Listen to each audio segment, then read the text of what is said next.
One other announcement I meant to make earlier, but this Saturday is Paul Cowden's funeral at Cornerstone. And we're going to have, I offered the family for our church to help out with several of their kind of just the tasks that need to go on there. And one of the main ones is setting up for kind of the tables and chairs for the lunch and things of that nature. And then also helping out with serving and busting tables and those kinds of things, whatever might they need for after the service on Saturday. And so I believe, Sherry, did we say 5 o'clock was the planned time on Friday? We want to try to go to Cornerstone about 5 o'clock on Saturday or on Friday night. We can set up the tables for the service on Saturday. They're having a bunch of construction in there, and so we might have to do some sweeping of some floors and some just kind of tidying up some things. But we have the Cornerstone has been gracious enough to let us use their facilities. So if you're able to come and help either on Friday night to set up or on Saturday following the funeral to kind of help and just be a blessing to the family during the lunch there, please would you talk to me or Sherry? We would love to kind of have an idea of who's going to be around to help. But you be a blessing to Lon and the rest of his family as they are going to be grieving for and celebrating the life of Paul on Saturday. So I encourage you to reach out, and we can look forward to, we can bless the family on Saturday together. Well, our study tonight is, as I've been doing the last several months, and I hope it's a blessing, I've been taking, kind of jumping off from the sermon and looking at some aspects from the sermon in more detail. So open your Bibles to Mark chapter 12 so we can just kind of review briefly a little bit, excuse me, of what we covered on Sunday. And it was verses 38 to 40.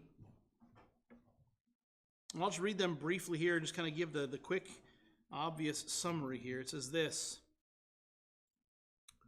in his teaching, he was saying, "Beware of the scribes who like to walk around in long robes and like respectful greetings in the marketplaces and chief seats in the synagogues and places of honor at banquets, who devour widows' houses and for appearance's sake offer long prayers.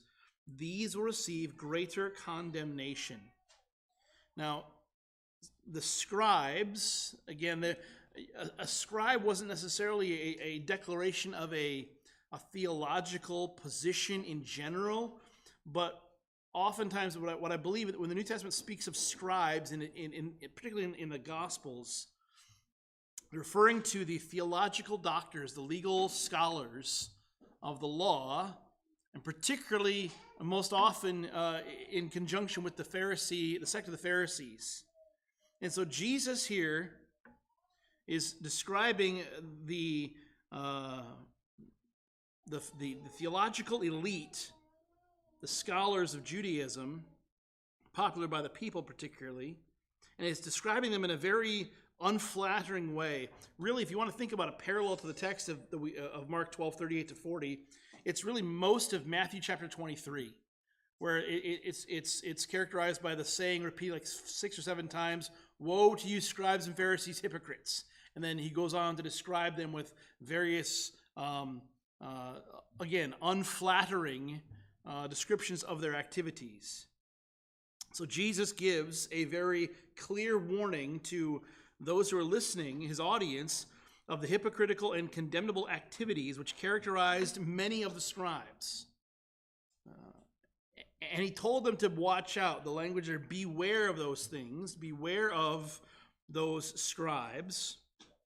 And he often, if you just want to look back, you don't have to turn there necessarily, but in chapter 10, Jesus, verses 42 to 45, gives a distinction of how those who, in following Jesus' lead, in his disciples, what they were going to look like as, if they wanted to essentially lead or be great amongst the disciples, it was going to look very different than other kinds of hierarchical systems in society.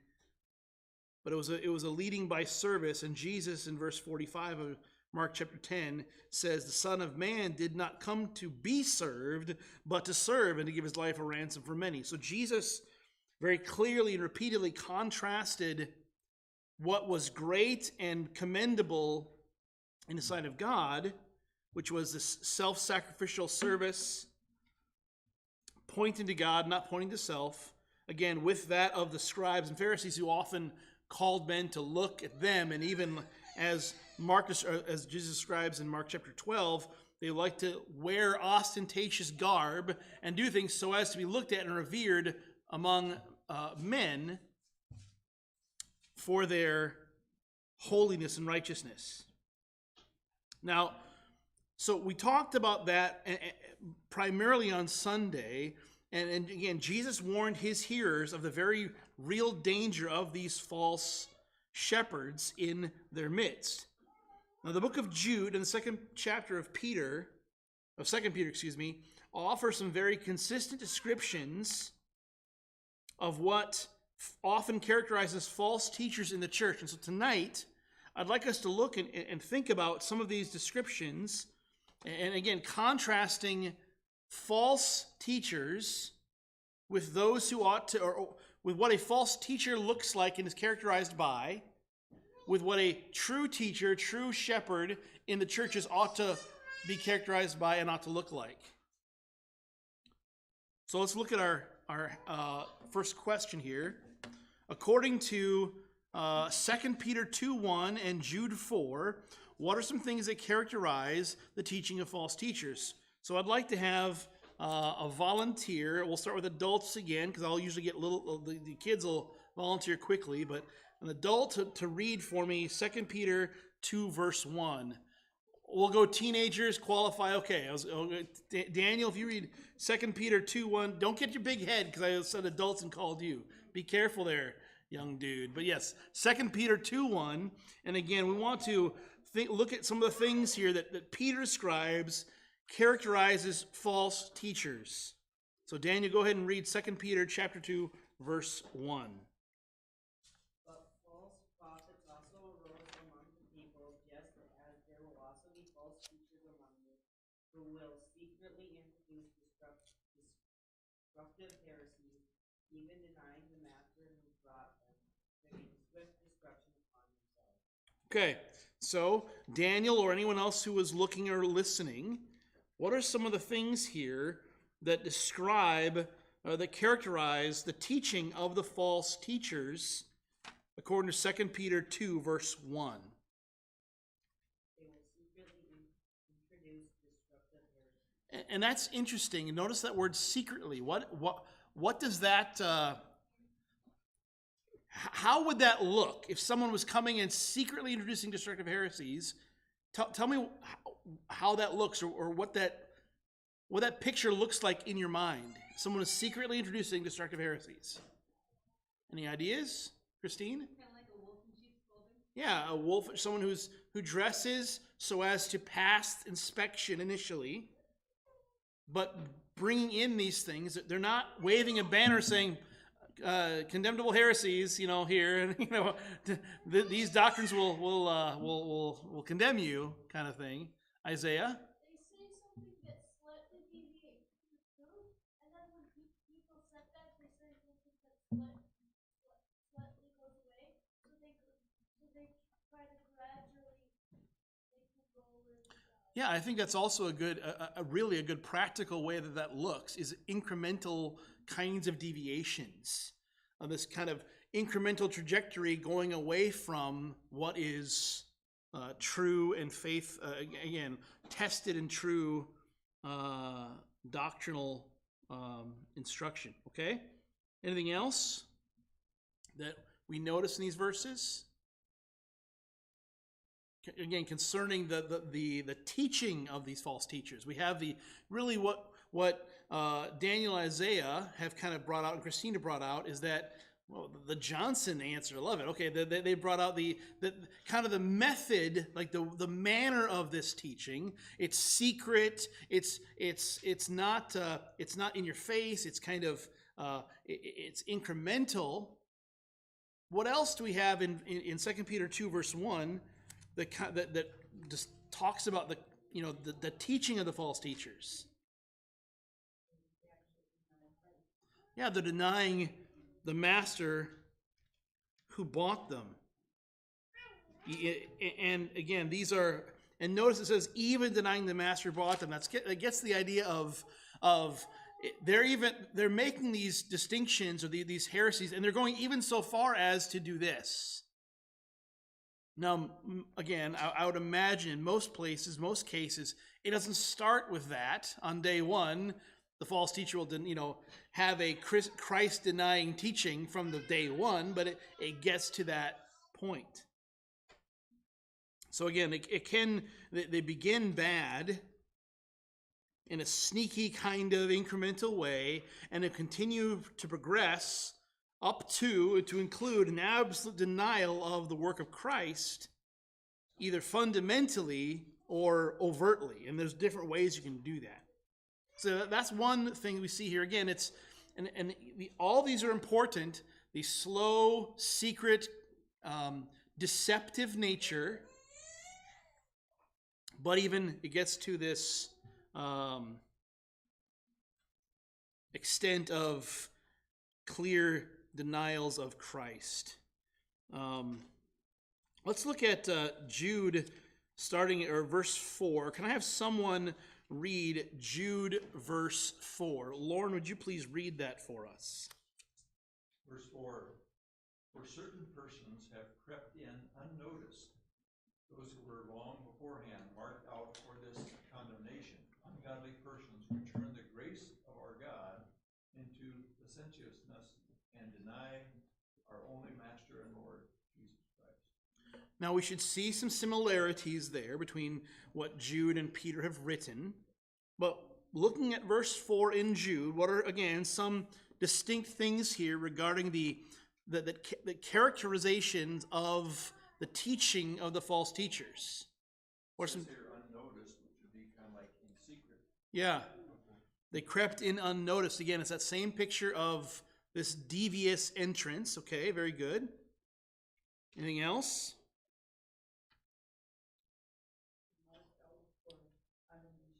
Yeah, this is. I mean, if it's taking a step back in an eternal picture of false teachers in the church. These are men who were again marked out in this way. That this was not a surprise to God for this kind of deviation. If you think about in the book of 1 John, he says, speaking of those who deny Christ, they went out from us because they were never truly of us. And they went out so they'd be manifest they were not truly of us. In other words, it's an identifying thing that should not shock us, because the true reality of who they were was they never really were of the believing church. So you have that long ago marked out for condemnation. Okay. What else do we notice about the teachings of the false teachers?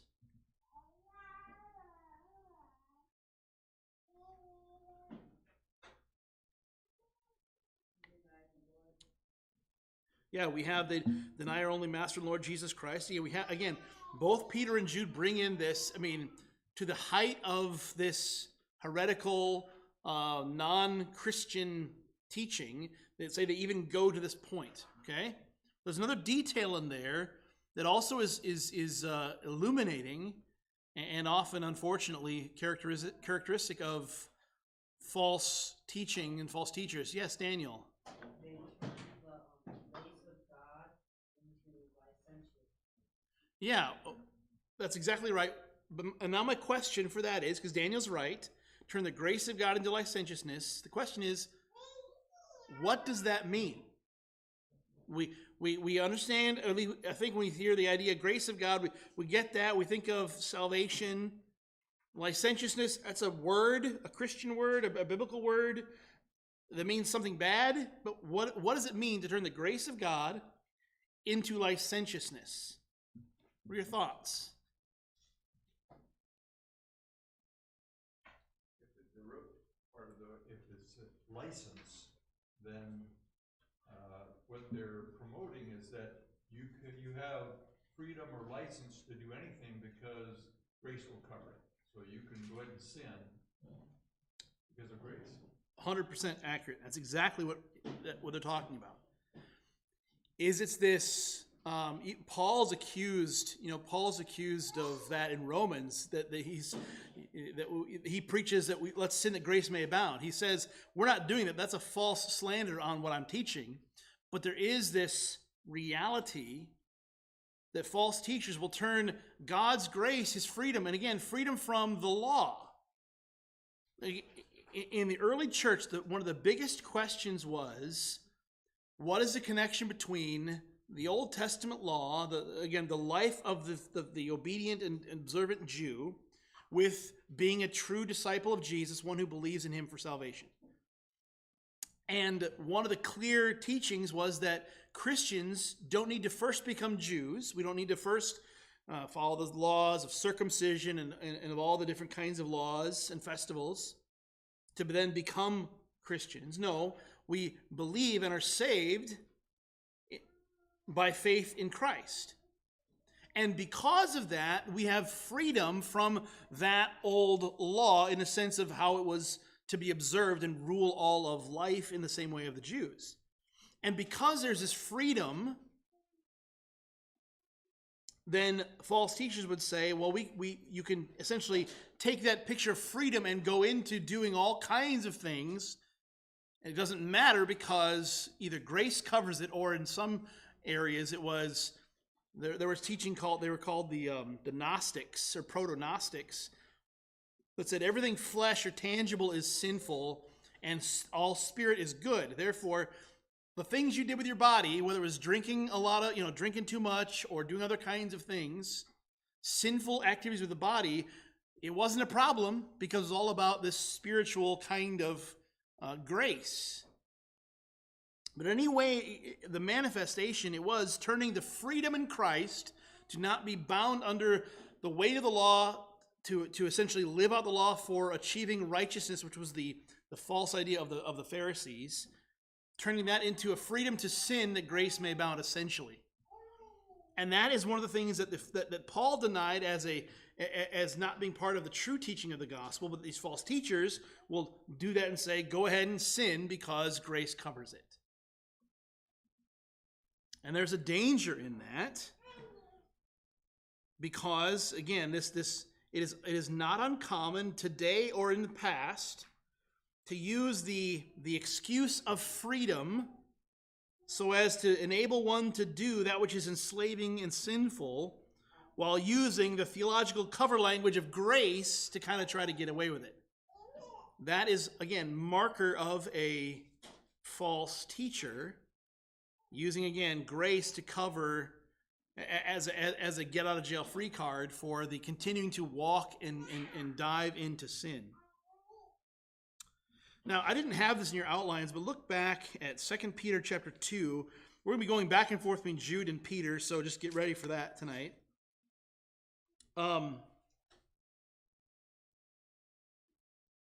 In verse 10, it says this, speaking of these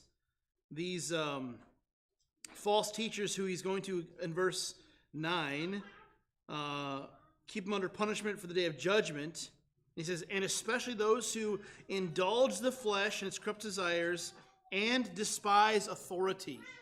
So we have, again, that same connection between this indulging of the flesh and this, again, despising of authority. And that idea there is this denying, this rejection of the authority of God. It's not merely denying the authorities of the earth or the authorities of the church, although that would certainly probably be true. But it's denying authority. The singular there, I believe, or despising authority, is referring to God's authority. So again, we have some examples here of that which characterizes the teaching of false teachers. Now, one of the things that's important, because teachers teach with their, by what they say, and often, obviously the way they act too. Let's look at a couple more verses from 2 Peter and Jude to look at what characterizes the speech of false teachers. Because if you remember, the again, not just the teachings, what they say, but kind of the manner in which they say what they say. Because if you remember back to our sermon on Sunday, it said that the scribes, for appearance's sake, would offer long prayers. They were trying to be noticed by men in the ways in which they prayed. So we're looking at the actual speech of these false teachers. So can I have someone volunteer to read 2 Peter 2, verse 3? Elijah, would you read 2 Peter 2, 3? And in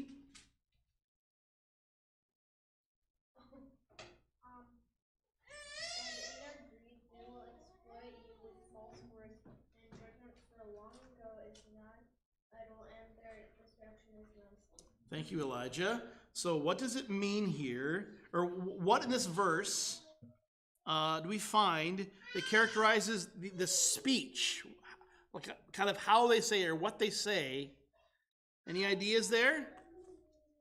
Sherry? They'll exploit you, they'll force you, they'll compel you, I don't know. Yeah. They will exploit you with false words. Okay? With false words. So what does it mean to exploit someone? Exploit someone. Maliciously take advantage of them. Yeah, excellent definition. To maliciously take advantage. Okay? If someone is trying to, who calls you up and says you've won some kind of a sweepstakes, and they just need some of your information to get you your winnings, they're trying to exploit you so as to take from you what is yours. Okay, so their speech, and again, notice in verse, again, in what Elijah read, it says, in their greed they will exploit you. So again, what is this? If because of greed, they're trying to maliciously take advantage of you in how they speak to you, tell me what that might look like. Isaiah. Well, if they did that, and then they got a hold of something that they could use to open your bank account for some reason, Okay. because to put it in, then they could hack the bank account and take all your money out. Yeah. Agreed. They want to take. They want money. They're one of the characteristics that you see if you read 2 Peter 2 or Jude, you'll see greed is a repeated picture or attribute of false teachers. The Pharisees were lovers of money. Again, this is a common theme because they're serving the god of wealth, or their appetite for wealth, or what wealth might purchase, as in their words. Again, so there's they're false words. They'll exploit you with false words. Was there another? I thought there was another. Okay, we'll look at another verse here. So let's look at Jude 16. Jude 16. Someone read Jude verse 16. Sherry, would you read that for us? They are grumblers, finding fault, following after their own lusts. They speak arrogantly, flattering people for the sake of gaining an advantage. Okay. So what are some of the pictures here? What do we see here that characterizes the speech of false teachers? What's one thing of the description that Sherry read from Jude 16? Grumblers. What's a grumbler? What would be another way to speak of a grumbler? Yeah, someone who complains, a complainer.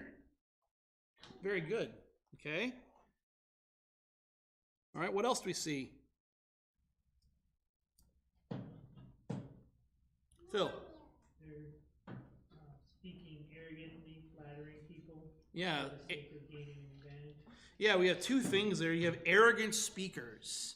They're speaking arrogantly, which is think of a high-handed, bloviating boast or boastful way of speaking.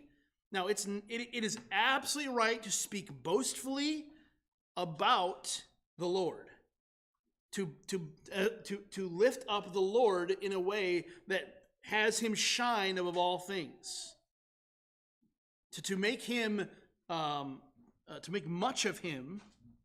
But again, those here who speak boastfully or speak arrogantly is in the way in which they speak, are oftentimes in their manner of speaking with others or about things. And Jude speaks about the things they speak of without knowledge. Again, this kind of arrogant know-it-allness, okay? And then Phil said flattery for the sake of taking advantage. What's flattery? What's flattery? Inordinate praise of someone. Man, great definitions tonight. This is awesome. Inordinate praise,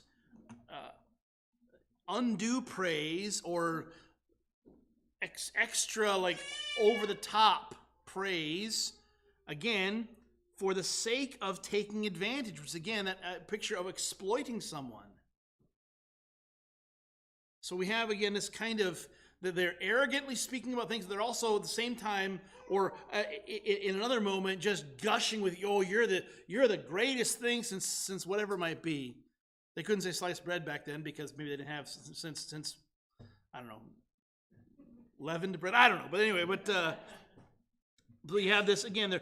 They're looking to take advantage. So we had grumblers who are complainers. We had arrogant speakers. We had flatterers. There's at least one more in there that I noticed. Yeah, Marianne. Following after their own lusts. Following after their own lusts, exactly. In the way in which they will follow in their activities, in their actions, in their words, they're going to follow again lust, and this is one of the things about false teachers in both Jude and 2 Peter is it's a gross sensuality that characterizes a lot of their teachings. And so whatever the lust was, and probably oftentimes it is inordinate or debaucherous, immoral sexual lust, that's one of the things that they follow, both probably in their speech to condone it and their activities. Okay? I believe there's one other thing, at least, I don't think it was mentioned yet in verse 16. We had grumblers, we had flattery, we had arrogant here, and we also, Phil, finding fault, fault finders. What does that mean? Phil? You're just trying to pick someone apart. I mean, we all know we're all sinners, but I mean, if you just are zeroed in on somebody specifically, you can pick them apart. 100%. And really, and I think you can have a proper attitude of evaluating of speech that's going to find problems and errors. There's also, whether it's trying to find some kind of misstatement or fault or whatever, they're going to find something and accuse someone falsely of something, fault finders. They're going to accuse another elder of something that is untrue, or make a mountain out of a molehill and serve to skewer or rend fellowship. Again, they're those who find fault finders. Look down at verse 18 as well.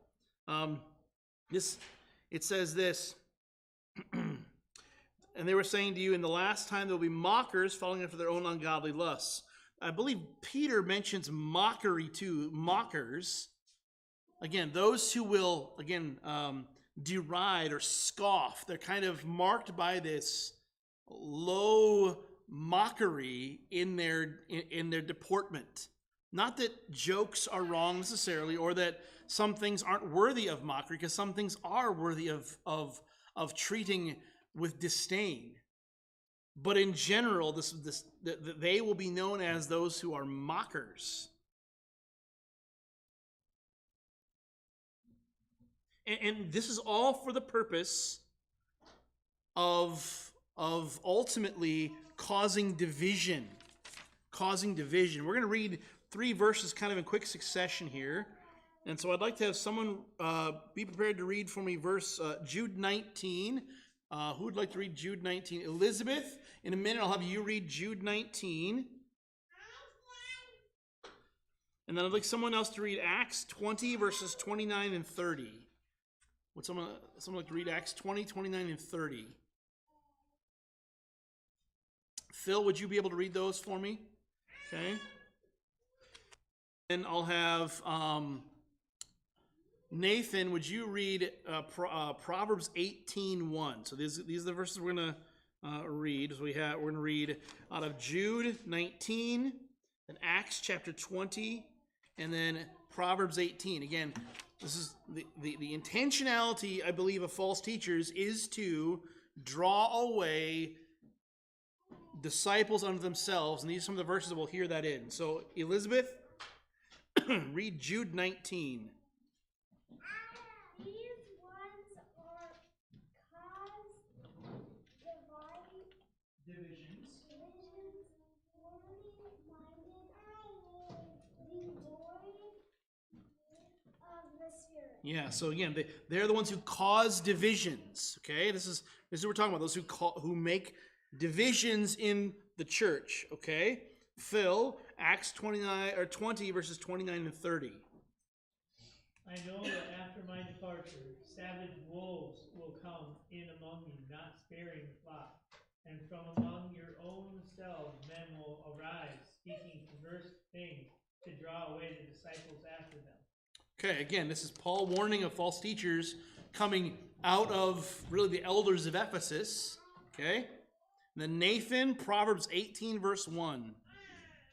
He who separates himself seeks his own desires. He quarries against all sound wisdom. Okay, he who separates himself seeks his own desire, and he quarrels against all sound wisdom. So this is, again, these are, we can look at out of the John's epistles, again, this picture of false teachers who separate unto themselves.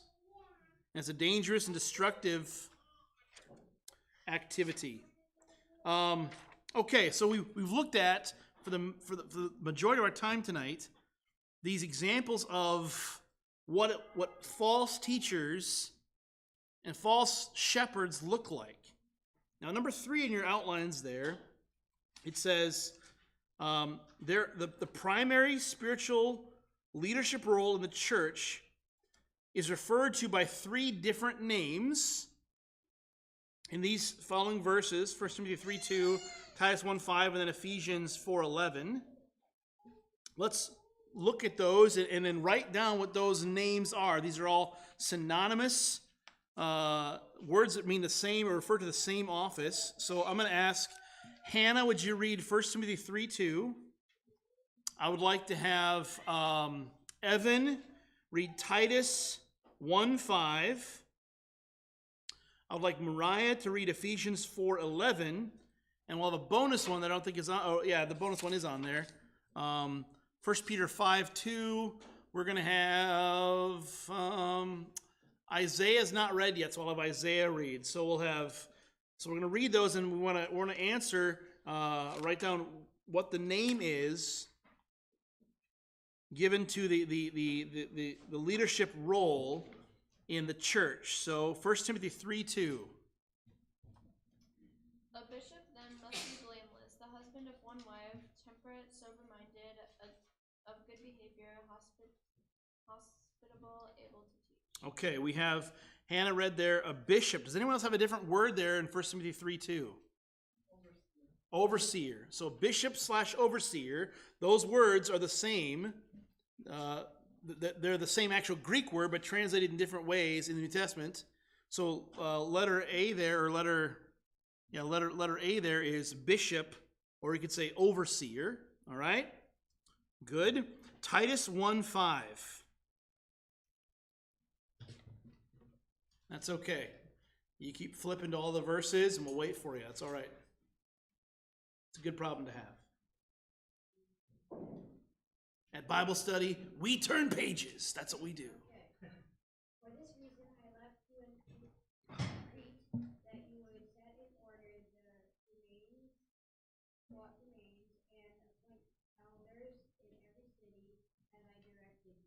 Okay, according to Titus 1:5, what's the name of the office or the person who holds the office in Titus 1:5?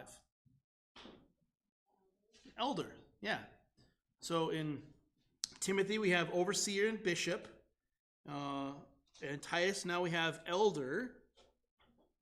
Okay. Now Ephesians, this one's a little more tricky. But Ephesians 4:11, go ahead and read that for me, please. And he gave some as apostles, and some as prophets, and some as evangelists, and some as pastors and teachers. Okay, so we have a bunch there that could be. So remember that here. And who's going to read Ephesians or 1 Peter 5:2? Isaiah, was that you? 5:2. Yep.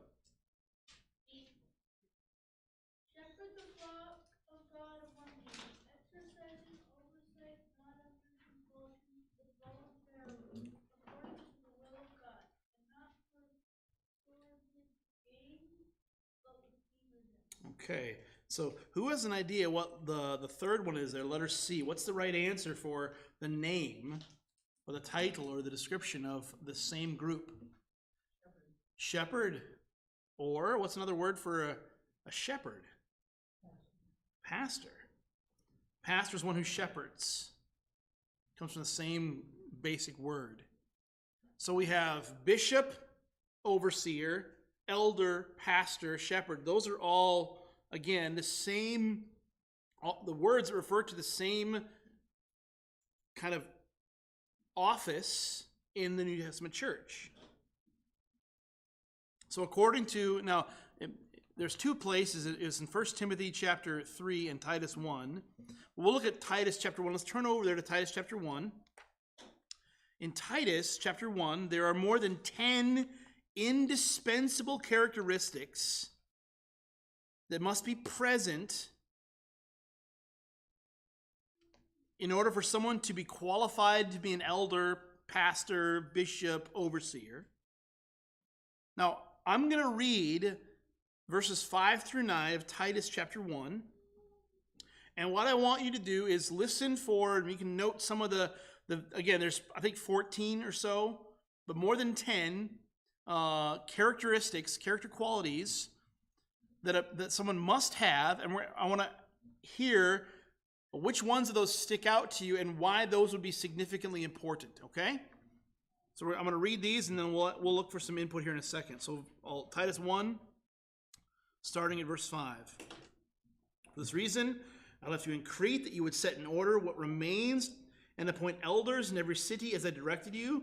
Namely, if any man is above reproach, the husband of one wife, having children who believe, not accused of dissipation or rebellion. For the overseer must be above reproach as God's steward, not self-willed, not quick-tempered, not addicted to wine, not pugnacious, nor fond of sordid gain, but hospitable, loving what is good, sensible, just, devout, self-controlled, holding fast the faithful word which is in accordance with the teaching, so that he will be able both to exhort in sound doctrine and to refute those who contradict. So there's a large list here. What several probably would stick out importantly, but what's one that sticks out as being significantly important, at least in your hearing at this point in time? And why it's important for true elders to be this way? For a qualified elder. What's one thing that sticks out to you as important? They're all important. They're all indispensable. We don't have time to go through all 14 tonight. Elijah. Above reproach. That's really good. That's actually said twice in verse 6 and verse 8. And really, Elijah, that's probably, if you wanted to have a summary, if you wanted to say in like one statement, one quick statement, what must a man be to be qualified to be an elder of a church? He must be above reproach. That there's not going to be any ability for accusations of sin, of vice, of wickedness that can really stick to him, even if they're thrown at him. He's above that kind of those accusations sticking. So that's a very important one, Elijah. Very good. Somebody else. What's another one? Braden, what did you think? I think that teaching the word of God. Yeah, he must be able to teach. And notice, look at the end, I believe it's in verse 9 there. He must be able to exhort in sound doctrine, teaching what is true, and to refute those who contradict. To be able to respond to someone who's teaching falsely and say, here's where you're wrong. It's a very important, necessary attribute, characteristic for an elder. Now, not every elder is going to have the same amount of knowledge and teaching ability to teach everything or refute everything the same, but it is a baseline qualification that elders must be able to teach what is true and also respond to what is false and say, refute them in what they're saying. So that's very, very good there, Braden. Any other, again, these are all important. They're all indispensable qualities. What's another one that sticks out as being, yeah, Hannah? Their children must follow Christ faithfully. Yeah, this one is really, if you think, in my experience, talking with other pastors and stuff, this is one of the ones that is more tricky, or it's one that actually pastors are frustrated by sometimes. In Timothy, it says he has to keep his house in order. He must have a well-run house. Here it says he must have children who believe. And again, it goes on to say that they are not accused of dissipation or rebellion. And so what I believe that means is that a pastor ought to have in his home, in his family, if he's blessed with a wife and children ought to be believers. There are some churches, some who don't. Some churches actually say, well, a pastor, if he has 3 children, all 3 of them need to be believers. And if there's ever, when the oldest son is 70, well, that would be too old, but is in his 50s, and he walks away from the faith, well, that pastor needs to step down and attend to his family in that regard. Others say, well, it's only, you can't control what your children believe or not, and so once they're out of your house, then that kind of doesn't qualify anymore. Again, this is a hard thing to put into practical application. I tend to have a middling viewpoint. I believe that if you have, if the overall testimony of the household of the pastor is that his children in general or majority are not walking with Christ, that's a significant concern there that ought to call into question whether or not he should be a pastor. But yes, his children ought to be believers. Those, again, who are not accused of dissipation or rebellion. And I make that distinction that if someone has a lukewarm child who's not necessarily a Christian, but is, again, not a rabble-rouser or accused, again, by the law of these activities, there might be some grace there. Again, but there's this emphasis on the home life of the family life of the elder. It's an important thing that cannot be underemphasized. We must be mindful of that. Anything else? Any other things that stick out as being significant? So many do. One of my favorites, though, to bring up is just that, particularly in our day and age, the first thing is that it's assumed. It says, if any man is above reproach, the reality is that only in God's providence and wisdom, only some men are qualified to be elders. Not all men, not because they're men, but one of the qualifications is that the person must be a man. That is not to say that women cannot be spiritually wise or gifted in various areas, but one of God's qualifications for elders is the elder must be a man, which is one of the most unpopular things to say in our day and age, but it's significant. So there's several here. Let's end by looking at a couple of examples of positive descriptions, because in Jude and Peter we saw again these broad descriptions of the activities of false teachers. That it was bad, it was terrible, it was really depressing. I'm going to read here for us 1 Peter chapter 5 verses 1 to 4, and I want you to hear again the distinction in the way in which a pastor, an elder, is to behave in contrast to, again, think about the false teachers or even the scribes, again, who like to walk around in flowing robes and draw attention to themselves, and they were greedy for gain. Listen to how Peter describes how the elders are supposed to behave. He says, "Therefore I exhort the elders among you as your fellow elder and witness of the sufferings of Christ, and a partaker also of the glory that is to be revealed. Shepherd the flock of God among you, exercising oversight, not under compulsion, but voluntarily according to the will of God, not for sordid gain, but with eagerness. Nor yet as lording it over those allotted to your charge, but proving to be examples to the flock. And when the chief shepherd appears, you will receive the unfading crown of glory." Just notice, again, just focusing on a couple things here.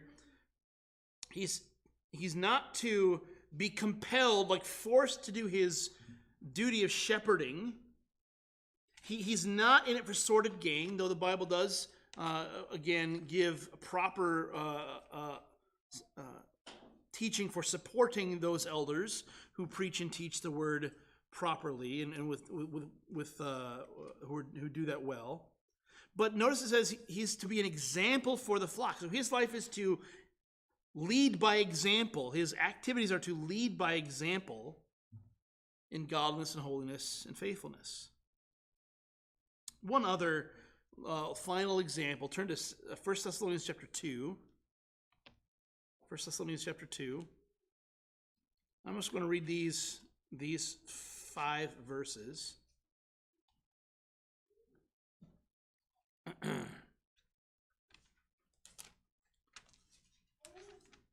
Verses 5 through 9. This is, again, Paul contrasting his own activity with false teachers. He says this, "For we never came with flattering speech, as you know, nor with a pretext for greed, God is witness. Nor do we seek glory from men, either from you or from others, even though as apostles of Christ we might have asserted our authority. But we proved to be gentle among you, as a nursing mother tenderly cares for her own children.